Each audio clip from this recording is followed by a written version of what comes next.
So as you add in text right here, what you can do is you can go around and then edit it as your own way as well.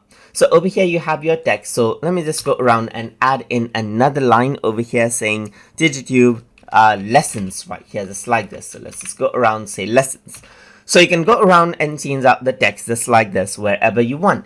And there are other options as well. Like for example, you can go around and change out the font size right here. So let's say for example, you can go around and choose out the font right here just like this.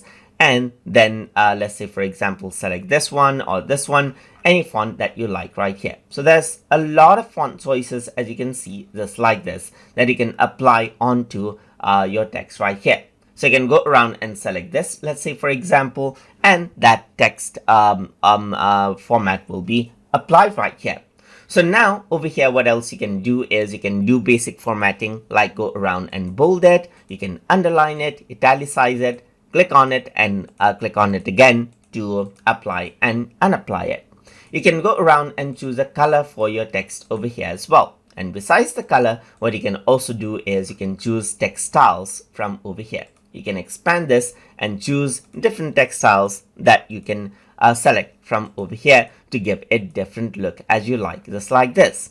So besides that, you can go around, work around with the spacing, as you can see with the text right here, and you can work around with the line spacing as well, and work around with alignment over here as well, and even change out the alignment vertically as well.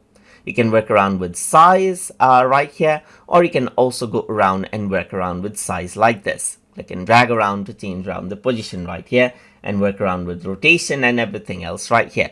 You can reset it to go back to default as well. So apart from that, you can work around with blend. That is, you can work around with opacity, and you can choose the stroke color over here as well, as you can see, and change it how you like, and change the size of the stroke color as well and get it the look you want.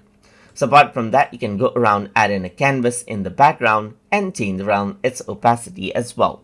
So there's shadow option over here as well. So you can go around, choose the shadow color, change around the opacity of the shadow color, change around the blurriness of the shadow color, change around the distance of the shadow as well, and change around the angle of the shadow color over here just like this as well.